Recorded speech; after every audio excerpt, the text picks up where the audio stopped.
Pemerintah melalui Menteri Agama berencana untuk memulangkan sekitar 600 orang WNI mantan kombatan ISIS. Setidaknya inilah yang beredar di media online atau daring. Nah, kita akan simak seperti apa faktanya. Kita akan cek dalam segmen fact check berikut ini bersama dengan rekan saya Dade Salampesi. Silakan Dade. Ya, Ami dan pemirsa, ada kejutan dari pemerintah kita dan sudah beredar melalui pemberitaan di media daring atau online, yaitu sekitar 600 warga negara Indonesia mantan anggota ISIS di Timur Tengah akan dipulangkan ke tanah air. Akankah kepulangan mereka justru akan mengancam keamanan dalam negeri? Kita lihat informasinya pemirsa. Karena ternyata kita lihat lebih rinci dulu, berita ini memang baru saja mencuat lebih tepatnya pada awal bulan ini saat Menteri Agama menghadiri sebuah acara di kawasan Ancol, Jakarta Utara.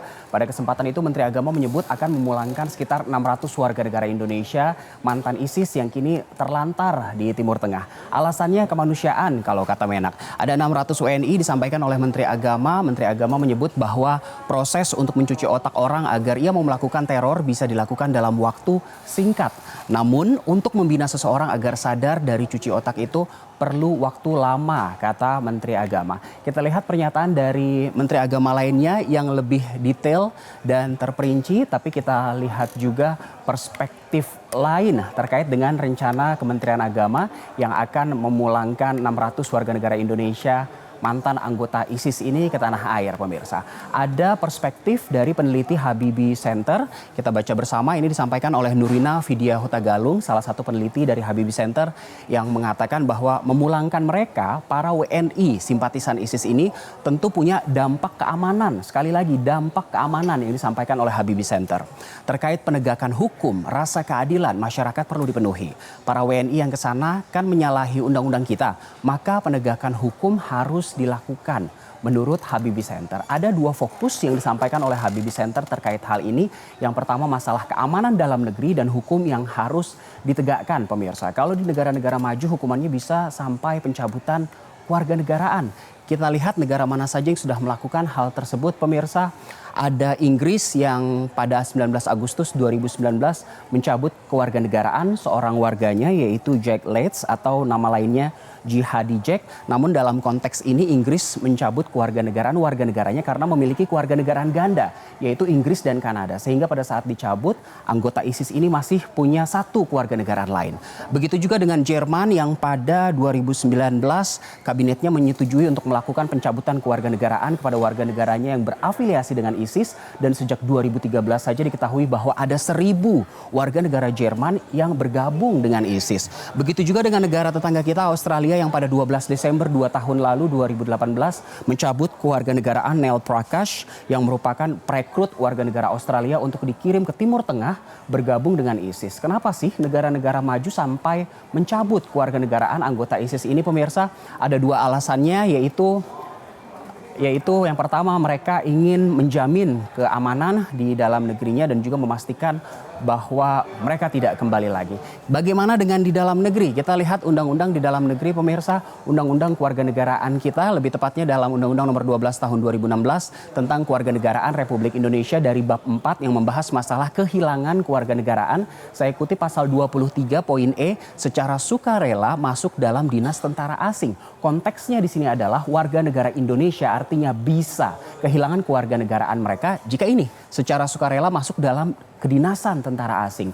Di poin yang F, secara sukarela mengangkat sumpah atau menyatakan janji setia kepada asing. Dalam dua poin ini saja sudah terpenuhi. Dan poin yang terakhir, bertempat tinggal di luar wilayah NKRI 5 tahun terus-menerus bukan dalam rangka dinas negara tanpa alasan yang sah dan dengan sengaja tidak menyatakan keinginannya untuk tetap menjadi WNI. Kita perluas lagi hasanah berpikir kita secara global, pemirsa. Kita lihat karena ternyata menurut hukum internasional, lebih tepatnya dalam konvensi PBB tahun 1954, ini ada UNHCR, salah satu organisasi di bawah PBB yang mengurusi masalah pengungsi, menyebut setiap orang harus memiliki kewarganegaraan. Artinya di sini Indonesia tidak bisa begitu saja mencabut kewarganegaraan orang-orang yang meresahkan ini, karena konstitusi Indonesia hanya mengakui kewarganegaraan tunggal, berbeda dengan 3 negara tadi, Inggris, Jerman, dan Australia yang warganya bergabung dengan ISIS tapi memiliki kewarganegaraan ganda begitu. Pemerintah harus menimbang apakah kemanusiaan 600 orang berbanding adil dengan rasa kemanusiaan dan rasa aman dari ratusan WNI yang ada di tanah air, pemirsa.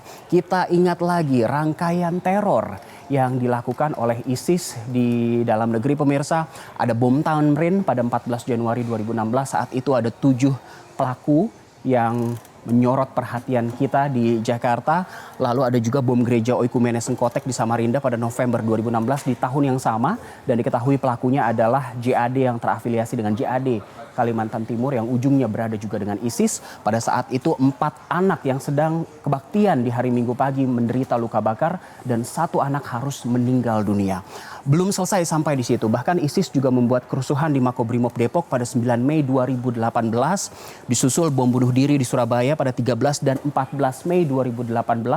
Tidak hanya di Surabaya tapi juga di Sidoarjo 2 hari berturut-turut.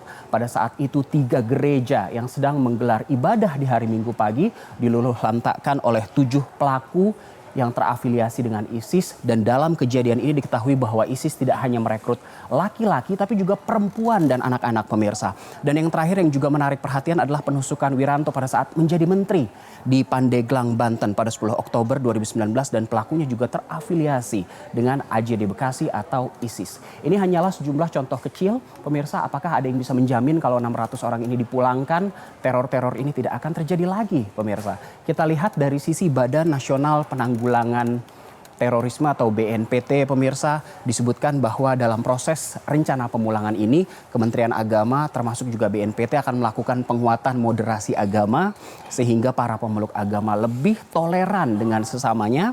Dan juga yang menjadi pertanyaan besar, apakah ex anggota ISIS yang dipulangkan nantinya identitasnya akan dirilis?